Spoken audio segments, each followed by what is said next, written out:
Hi hello good morning welcome to quick revision 360 degrees. Okay, ఈరోజు మనము ఆంధ్రుల చరిత్ర సంస్కృతి, అందులో ఆధునిక ఆంధ్రదేశ చరిత్రలో లాస్ట్ క్లాస్లో మనము ఆంధ్రదేశానికి ఐరోపా వారు రాక, ఆంధ్రదేశంలో బ్రిటిష్ అధికార స్థాపన యుద్ధాలు వంటి వరకు చూసాం. ఇక నెక్స్ట్ ఆంధ్రదేశాన్ని బ్రిటిష్ వారు పొందడం, ఆంధ్రదేశాన్ని బ్రిటిష్ వారు ఎలా పొందారు అనే కాన్సెప్ట్ చూద్దాం. ఇక్కడి నుంచి గతంలో 2-3 క్వశ్చన్స్ వరకు అడిగాడు. ఖచ్చితంగా రాబోయే ఎగ్జామ్స్లో కూడా ఒక క్వశ్చన్ 100% గెస్ట్ చేయొచ్చు. 2 క్వశ్చన్స్ అడిగినా ఆశ్చర్యపోనవసరం లేదు. ఓకే, ఆంధ్రదేశాన్ని బ్రిటిష్ వారు పొందడం. ఆంధ్రదేశం అంటే ప్రస్తుత ఆంధ్ర రాష్ట్రం, అంటే కోస్తా ఆంధ్ర ప్లస్ రాయలసీమ. మరి ఈ ఆంధ్రదేశాన్ని బ్రిటిష్ వారు కొన్ని ఒప్పందాల ద్వారా పొందడం జరిగింది. అంటే యుద్ధాలు చేసి ఆక్రమించుకోలేదు, ఒప్పందాల ద్వారా పొందడం జరిగింది. మరి ఎవరి నుంచి పొందారు, ఎప్పుడు పొందారు, ఆ పొందడంలో చోటు చేసుకున్న పరిణామాలేంటి వంటి అంశాలు విశ్లేషణాత్మకంగా చూద్దాం. ఆంధ్రదేశాన్ని బ్రిటిష్ వారు పొందడం. ఆంధ్రదేశాన్ని బ్రిటిష్ వారు నాటి హైదరాబాద్ రాజ్యం నుండి పొందారు. హైదరాబాద్ రాజ్యం లేదా అసఫ్ జాహీ రాజ్యం.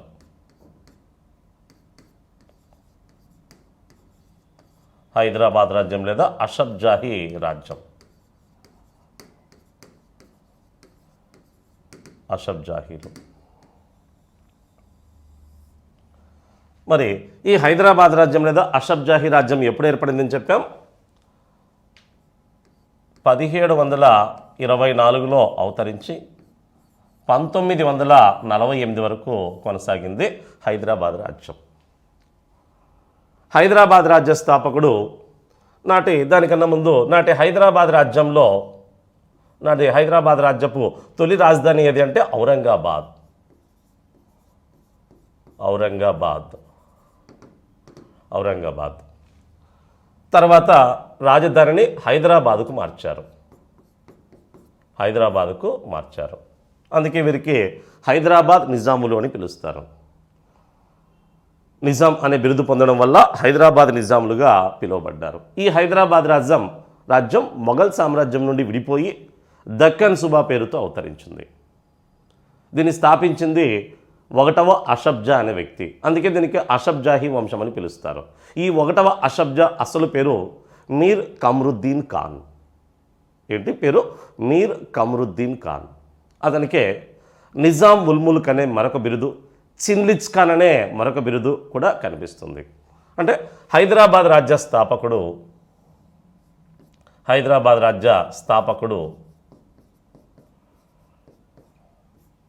నిజాం ఉల్ ముల్క్.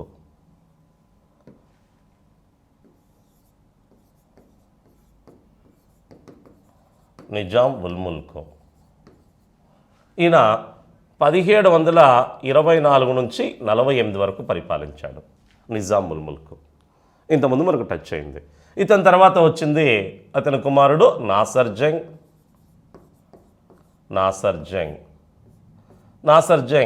1748 నుండి 50 వరకు పరిపాలించాడు.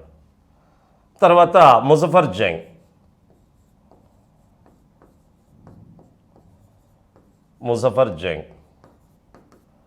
1750 నుండి 51 వరకు పరిపాలించాడు. తర్వాత సలాబత్ జంగ్ ఈయన 1751 నుండి 62 వరకు పరిపాలించాడు. ఇక తర్వాత వచ్చిన వ్యక్తే ముఖ్యుడు నిజాం అలీ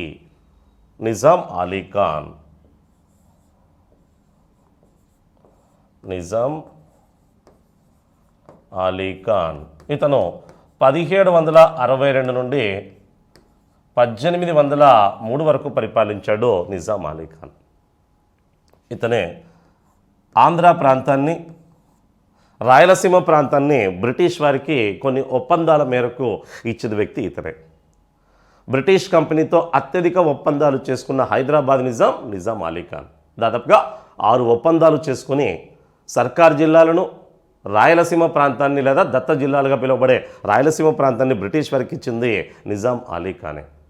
ఓకే, మరి నాటి హైదరాబాద్ రాజ్యంలో ఉండే ప్రాంతాలు, నాటి హైదరాబాద్ రాజ్యంలో ఉండే ప్రాంతాలు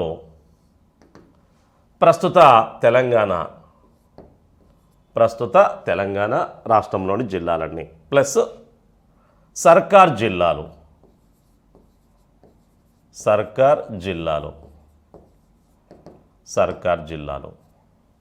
సర్కార్ జిల్లాల్లో ఏ ఏ ప్రాంతాలు ఉండేవి అంటే ఒరిస్సాలోని గంజాం నుండి గుంటూరు వరకు ఉండే జిల్లాలన్నీ ఉండేవి. అంటే నిజాములు తమ రాజ్యాన్ని సర్కారులను పరగణాలను గ్రామాలుగా విభజించారు. కాబట్టి ఇక్కడ సర్కార్ జిల్లాలు ఈజ్ ఈక్వల్ టు కోస్తా ప్రాంతం అంతా సర్కార్ జిల్లాల పేరుతో పిలువబడింది. సర్కార్ జిల్లాలు.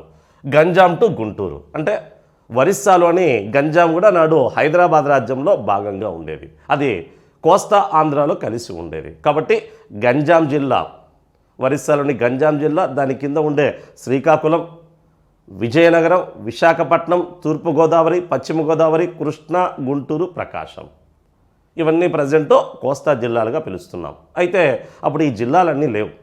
గంజాం జిల్లా ఉంది, శ్రీకాకుళం జిల్లా ఉంది, విశాఖ జిల్లా ఉంది, గోదావరి జిల్లా ఉంది, ప్లస్ గుంటూరు జిల్లా ఉంది. అంటే కృష్ణా లేదు. గోదావరి జిల్లాలో 2 లేవు, కేవలం ఒకటే గోదావరి జిల్లా. శ్రీకాకుళం, శ్రీకాకుళం జిల్లా తర్వాత కాలంలో, విజయనగరం జిల్లా తర్వాత కాలంలో అవతరించాయి. అవి గంజాంలోను విశాఖ జిల్లాల్లోనూ కొంత కలిసి ఉన్నవి. ఓకే, అంటే మొత్తానికి ప్రస్తుత కోస్తా ఆంధ్రాలోని జిల్లాలతో పాటు గంజాం, ఇవన్నీ కలిపి సర్కార్ జిల్లాలని పిలిచేవారు.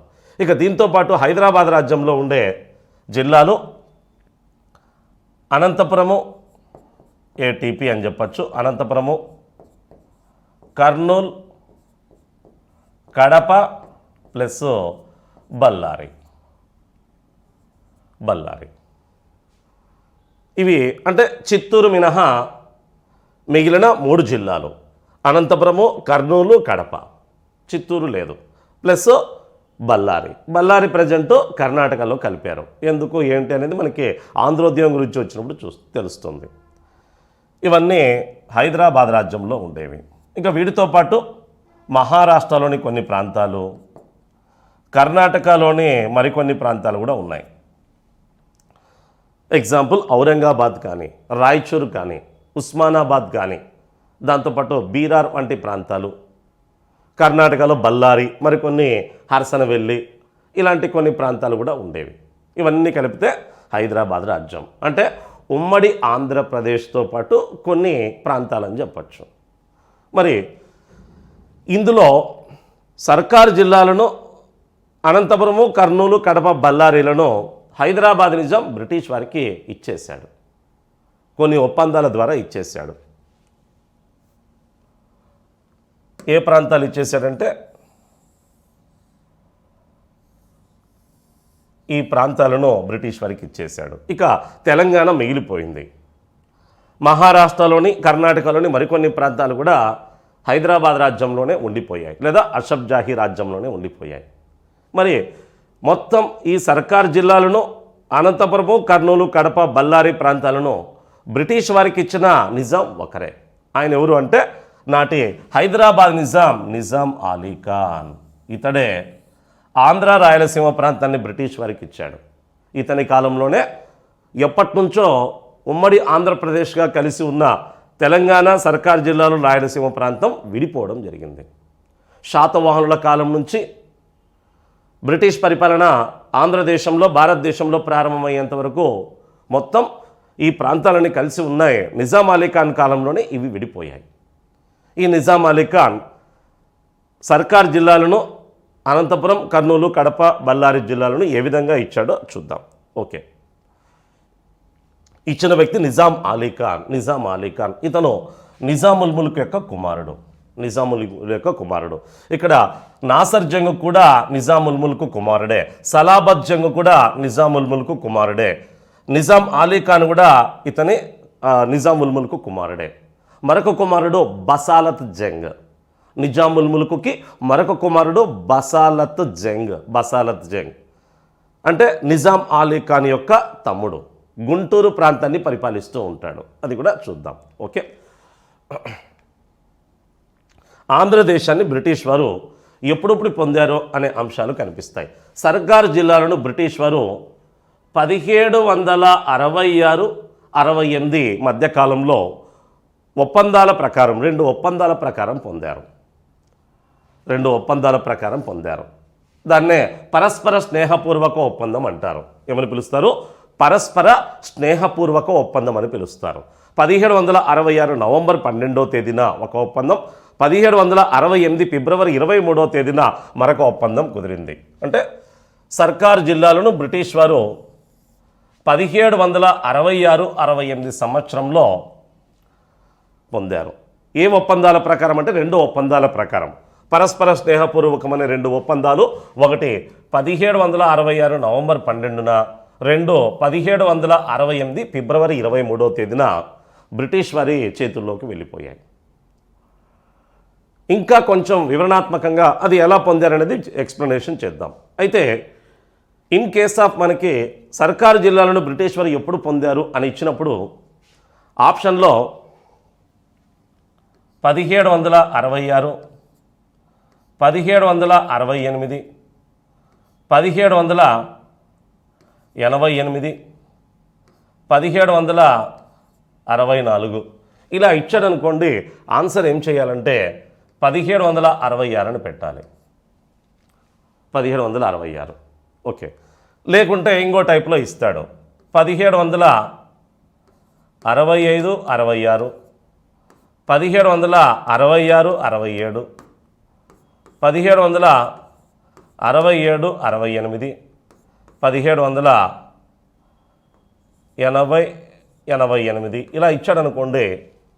ఇక్కడ కరెక్ట్ ఆన్సర్ ఏది అంటే గమనించండి, 1765, 66 కూడా కరెక్ట్ అవుతుంది. ఎందుకంటే 1765లో నాటి మొఘల్ చక్రవర్తి 2వ షా ఆలం సర్కార్ జిల్లాలను బ్రిటిష్ వారికి ఇవ్వాలని హైదరాబాద్ నిజాంను ఆదేశించాడు. కానీ నాటి హైదరాబాద్ నిజాం అలీ ఖాన్ దాన్ని అంగీకరించలేదు.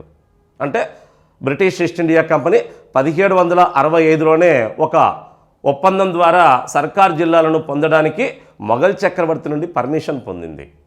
ఆ పర్మిషన్ అలహాబాద్ సంధి అంటారు. బక్సర్ యుద్ధం అలహాబాద్ సంధితో ముగుస్తుంది. అది కూడా ఎక్స్ప్లెయిన్ చేద్దాం. ఇలా 1765, 66 ఇంకా కరెక్ట్గా చెప్పాలంటే ఇన్ కేస్ ఆఫ్ ఈ టైప్లో ఇయర్స్ ఇచ్చినప్పుడు ఇంకో టైప్లో కూడా ఇయర్స్ ఇస్తారు. సర్కార్ జిల్లాలను బ్రిటిష్ వారు పొందిన సంవత్సరము ఎప్పుడు అని 1765, 68, 1766, 68, 1767, 68, 1766, 70 ఇలా ఇచ్చాడనుకోండి.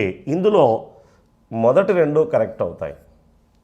అయితే ఈ టైప్లో క్వశ్చన్స్ మ్యాక్సిమం ఇచ్చే అవకాశం లేదు.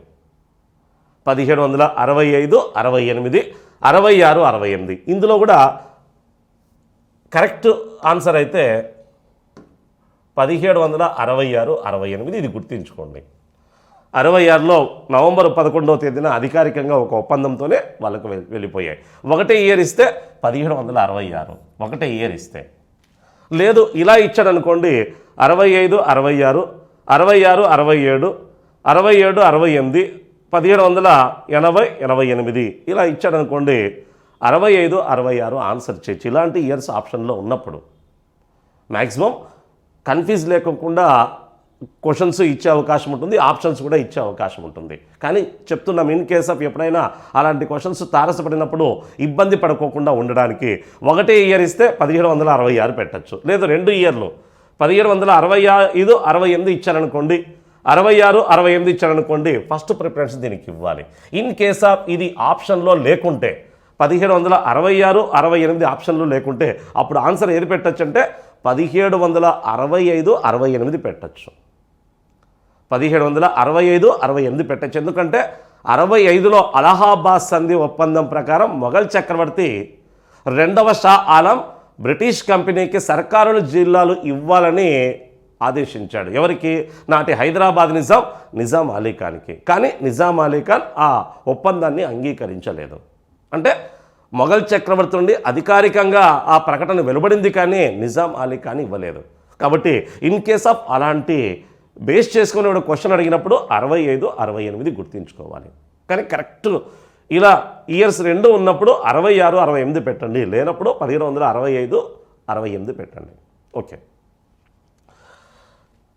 ఇక దీని తర్వాత సర్కార్ జిల్లాలను 1766, 68 పరస్పర స్నేహపూర్వక ఒప్పందం ప్రకారం పొందారు.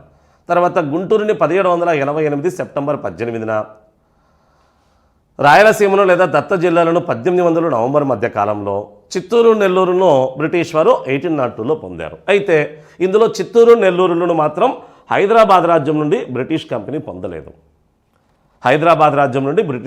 పొందలేదు. ఇవి కర్ణాటక రాజ్యం నుండి పొందింది. అది ఎలా అనేది చూద్దాం. ఓకే.